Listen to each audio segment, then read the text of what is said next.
സാധാരണക്കാരെ പിച്ചക്കാരനാക്കുന്ന 3 middle class ട്രാപ്പിനെ കുറിച്ചാണ് ഈ വീഡിയോയിൽ പറയുന്നത്. അത് ഏതൊക്കെയാണെന്ന് നോക്കാം.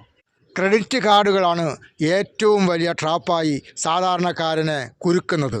ഇതൊരു കുരുക്കാണെന്ന് പോലും അവൻ തിരിച്ചറിയുന്നില്ല. കാരണം പൈസ ഇല്ലാതെയും അവന് സാധനങ്ങൾ വാങ്ങിക്കാം. ഈ ട്രാപ്പിൽ അവൻ പെട്ടാൽ ആവശ്യമില്ലാത്ത കാര്യങ്ങളും അവൻ പർച്ചേസ് ചെയ്യും. ഇത് വീണ്ടും വീണ്ടും അവനെ കടക്കാരനാക്കി മാറ്റുന്നു.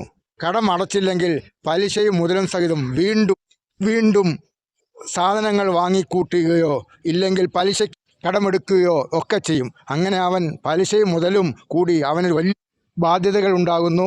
അവൻ്റെ മനസ്വസ്ഥതയും കുടുംബ സമാധാനവും എല്ലാം നശിക്കുന്നു. ഇടത്തരക്കാരൻ നേരിടുന്ന രണ്ടാമത്തെ ട്രാപ്പ് ആഡംബര വിവാഹങ്ങളാണ്. മറ്റുള്ളവൻ നടത്തുന്നതിനേക്കാൾ ഗംഭീരമായി ആഡംബരമായി തങ്ങളുടെ മക്കളുടെ വിവാഹം നടത്തണം, ഇല്ലെങ്കിൽ തങ്ങളുടെ തന്നെ വിവാഹം നടത്തണം എന്ന ശാഠ്യം മൂലം കടം വാങ്ങി വിവാഹം നടത്തി മുടിയുന്നവരാണ് കൂടുതൽ ഇടത്തരക്കാരൻ നേരിടുന്ന മൂന്നാമത്തെ ട്രാപ്പാണ് ആഡംബരമായ വീടുകൾ വയ്ക്കുക. വീട് വെച്ച് മുടിഞ്ഞവരാണ് പലരും. അത് ചുറ്റും നോക്കിയാൽ മനസ്സിലാകുന്നതാണ്. മറ്റുള്ളവൻ വലിയ വീട് വയ്ക്കുന്നു, എനിക്കതിനേക്കാൾ വലിയ വീട് വേണം, സോഷ്യൽ സ്റ്റാറ്റസ് വേണം, ഇതൊക്കെ നല്ലത് തന്നെയാണ്. പക്ഷേ കൊക്കിനൊതുങ്ങുന്നതേ കൊത്താവൂ എന്ന പഴമൊഴി നാം ഓർക്കണം.